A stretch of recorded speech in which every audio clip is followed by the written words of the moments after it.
ভিডিওতে যে গাছটি দেখতে পারতেছেন এই গাছটি আমরা সকলে চিনি আকন্দ গাছ। এই গাছের মূল থেকে শুরু করে এমনকি এই গাছের যে ছাল ফুল পাতা সব কিছুই ওষুধি কাজে ব্যবহার করা যায়। এমনকি যাদের দীর্ঘদিন যাবৎ পিরিয়ড বন্ধ আছে এই গাছের কষের সাহায্যে একদিনে পিরিয়ড জারি করা যায় 1 ঘন্টার ভিতরে। এমনকি এই গাছের ফুলের সাহায্যে যাদের শ্বাস টান বা শ্বাসকষ্ট এই শ্বাসকষ্ট সম্পূর্ণ সারিয়ে তোলা যায়। বা যাদের শরীরে ব্যথা আছে বাতের ব্যথা এই পাতার সাহায্যে ওই ব্যথা বাতের ব্যথা হোক বা আঘাতজনিত ব্যথা হোক সম্পূর্ণ সারিয়ে তোলা যায়।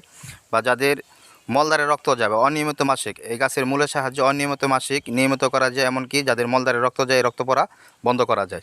কিন্তু এখন যে আলোচনাটা করবো সেটা হলো যাদের অনেক সময় দেখা যায় শরীরে শুকনা চুলকানি আছে বা দাউদ খুজলি পাসরা আছে বা আঙ্গুলের চিপায় ছোট ছোট ওই গামাসি দানার মতো গোটা হয় চুলকানি, ফলে দেখা যায় ওখান থেকে কষ পানি রক্ত এগুলো আসে। তো যদি এরকম কোনো শরীরে চুলকানি খুজলি পাসরা থাকে বা যে কোনো দাউদ থাকুক না কেন এটা সম্পূর্ণ সারিয়ে তুলতে আপনারা প্রথমে নেবেন এই আকন্দ গাছের পাতা। 5 থেকে 6টা পাতা নেবেন, ভালো দেখে 5-6টা পাতা নেওয়ার পর এটাকে সরিষার তেলের সাথে ভালো করে জাল দিবেন।